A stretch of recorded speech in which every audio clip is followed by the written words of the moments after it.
रहिए खुलासा times news. Javed Mirza साहब, उवैस सुल्तान साहब और जुबैर के छोटे भाई परवेज साहब, सलीम साहब, जिन सब की कोशिशों से आपके बीच हाजिर हो। मैं अभी चौधरी मद्दीन साहब को सुन रहा था, फिर मैंने जुबैर को सुना, तो बेटे में बाप का वो अक्स नजर आया जिससे लगा कि हाँ, जो सिलसिला चलता है वो इसी तरह से आगे चलता है। मैं 4 मिसरे पढ़ता हूं, फिर थोड़ी थोड़ी आपसे गुफ्तगू करूंगा। दायरे में सिमट के आएगा, भीड़ कहां तक है नजर नहीं आ रहा है, बस आपकी तालियों का शोर ही बताएगा कि आप कहां तक हैं। जहां तक भी हैं आप जुड़ेंगे। मैं कोशिश करूंगा कि जो वक्त बचा है तकरीबन 1 घंटे का, आपसे मुखातिब रहूं और आप जितना चाहें उतना आपसे गुफ्तगू करूं। पहली बार आया हूं, इंशाअल्लाह कोशिश करूंगा कि आप जो है मुतमईन होकर के घर जाएं। दायरे में सिमट के आएगा, हर रवायत से हट के आएगा। मेरा यकीन बोल रहा है इन मिसरों में, हर रवायत से हट के आएगा। आंधियों को जरा खबर कर दो, आंधियों को जरा खबर कर दो, शेर वापस पलट के आएगा, शेर वापस पलट के आएगा। चौहान बांगर वालों, सीलमपुर वालों, दिल्ली वालों, दिल वाली दिल्ली के बीच खड़ा हूं। आज मैं देख रहा हूं कि गुब्बारे काले हैं, मैंने भी काला लिबास पहना हुआ है, जुबैर ने भी काला लिबास पहना हुआ है। वजह आपको मालूम है, वजह आपको मालूम है। और आज दिन में रोड शो भी हुआ है इन्हीं गलियों में, लेकिन उस रोड शो में मैंने ये महसूस किया कि पूरी दिल्ली से भर करके लोग लाए गए और चेहरे पे रौनक नहीं थी। मैं वीडियो देख रहा था, चेहरे पे रौनक नहीं। वो किसी का एक शेर है साहब कि देखने में रंग उसका जाहिरन नीला न था। मतीन साहब सुनिएगा, देखने में रंग उसका जाहिरन नीला न था, इसका मतलब ये नहीं वो शख्स जहरीला न था, इसका मतलब ये नहीं वो शख्स जहरीला न था। आज ऐसा क्या हुआ जिससे कि चेहरा आपका, मैं नाम नहीं लूंगा आप समझ जाएंगे, आज ऐसा क्या हुआ जिससे कि चेहरा आपका, अच्छा आपका भी आ जा रहा है इसमें, तो आज ऐसा क्या हुआ जिससे कि चेहरा आपका पहले भी पीला था लेकिन इस कदर पीला न था। चौहान बांगर वालों, कुछ जरूरी मुद्दों पर आपसे गुफ्तगू करने के लिए आया। यकीनन ये उपचुनाव का ऐसा मौका है जब आपको 3 दिन बाद फैसला करना है। आपको फैसला करना है, 2 लोगों में से एक को चुनना है। एक तरफ हमारे एक बुजुर्ग हैं, हमारे मोहतरम हैं, हमारे बड़े हैं, उनका एहतराम करता हूं, और एक तरफ एक नया खून है, एक नौजवान साथी है।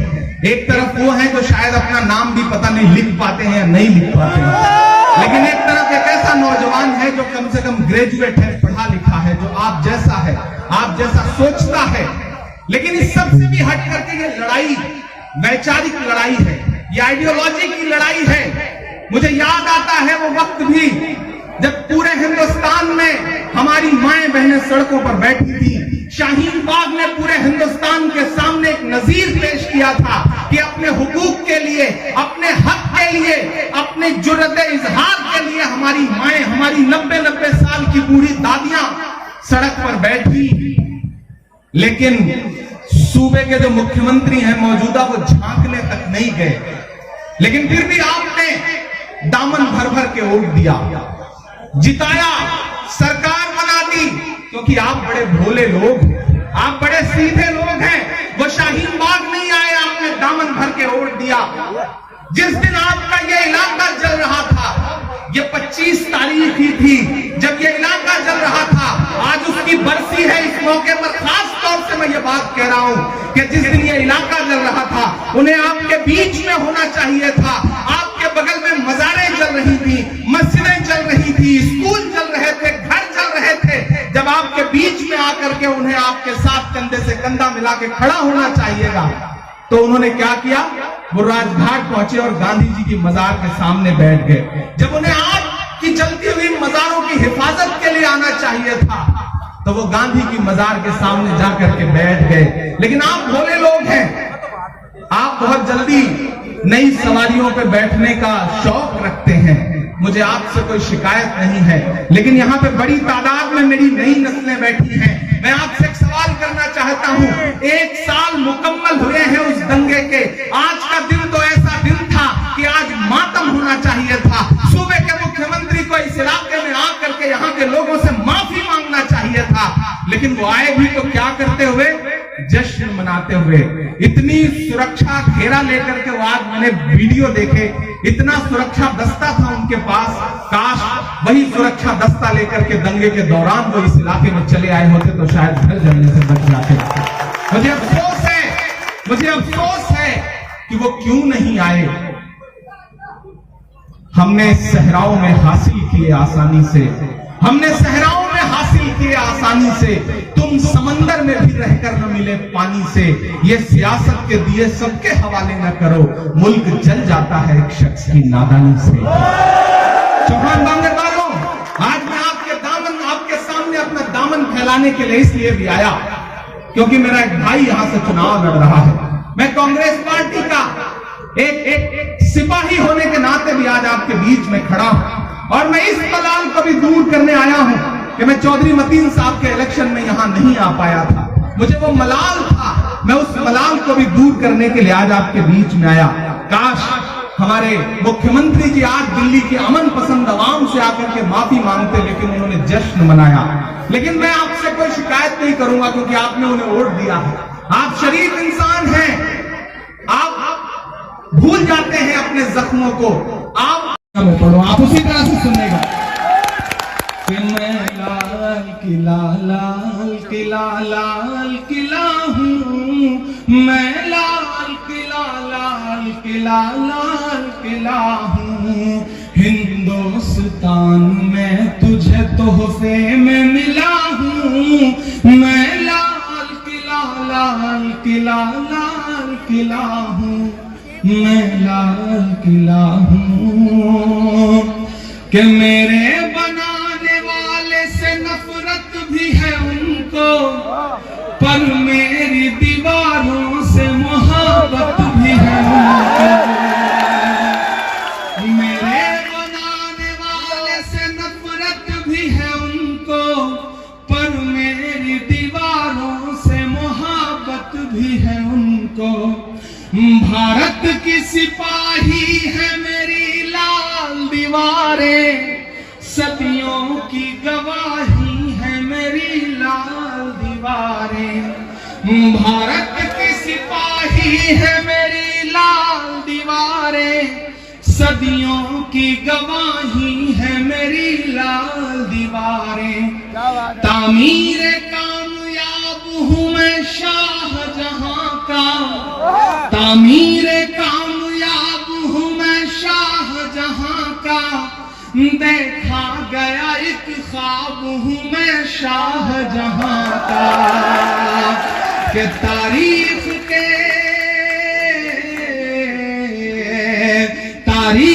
के पन्नों का मैं शिकवा हूँ, गिला हूँ। मैं लाल किला लाल किला लाल किला हूँ। हिंदुस्तान में तुझे तोहफे में मिला हूँ, मैं लाल किला लाल किला लाल किला हूँ। कि नेहरू के ख्यालों का निगहबान रहा हूँ, मैं लाल बहादुर का भी अरमान रहा हूँ। नेहरू के ख्यालों का निगहबान रहा हूँ, मैं लाल बहादुर का भी अरमान रहा हूँ। राजीव अटल सबके हूँ अल्फाज समेटे, खामोश सा मनमोहनी अंदाज समेटे। राजीव अटल के हूँ मैं अल्फाज समेटे, खामोश समन मोहनी अंदाज समेटे, मैं इंदिरा के जज्बे सा फौलाद रहूंगा। अगला मिसरे में तैयार रहना। मैं इंदिरा के जज्बे सा फौलाद रहूंगा, आबाद हूँ आबाद था आबाद रहूंगा।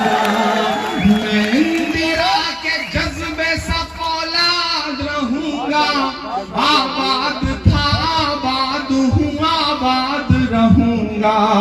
मैं हिंद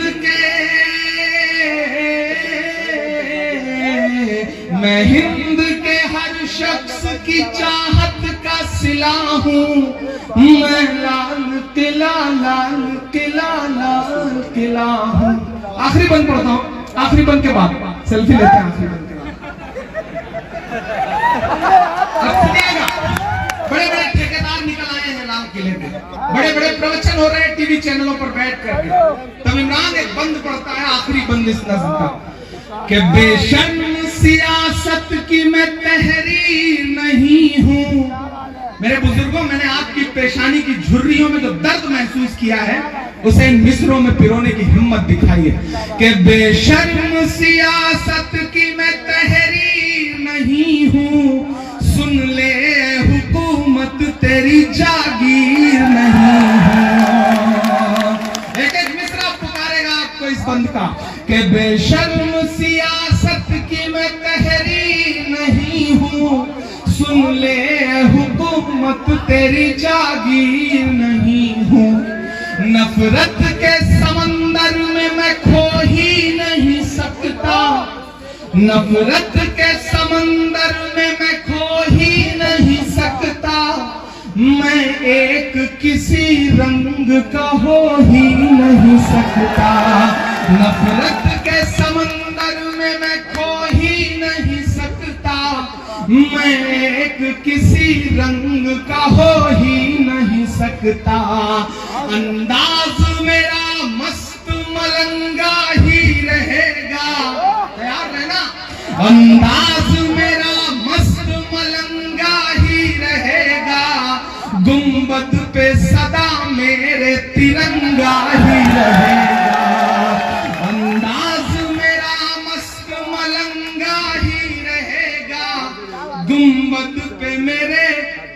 गुंबद पे सदा मेरे तिरंगा ही रहेगा। वो फूल हूँ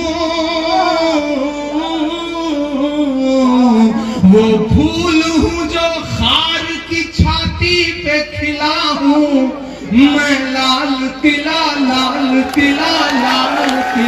हूँ। पीछे तक एक एक हाथ उठाइए जुबैर के लिए, कोई भी हाथ नीचे नहीं रहना चाहिए। उठाइए एक एक हाथ और बताइए कि आप 28 तारीख को जा रहे हैं। मैं चौधरी साहब से भी कह रहा हूं, देखिए दो चौधरी मेरे आसपास खड़े हैं, अपने आप में अल्हम्दुलिल्लाह इस शेर दिल जो मतीन साहब है, उनके बेटे के लिए आपसे अपील करता हूं। और 3 तारीख को मैं पता नहीं हिंदुस्तान के किस शहर में रहूं, लेकिन मेरी नजरें दिल्ली के चौहान बांगर सीट पर रहेंगी। और मैं उम्मीद करता हूं कि आप मुझे मायूस नहीं करेंगे, मेरा दामन जो है वो यहां से खाली वापस नहीं भेजेंगे। नहीं भेजेंगे ना, नहीं भेजेंगे ना, नहीं भेजेंगे ना। इंशाअल्लाह 3 के बाद जीत।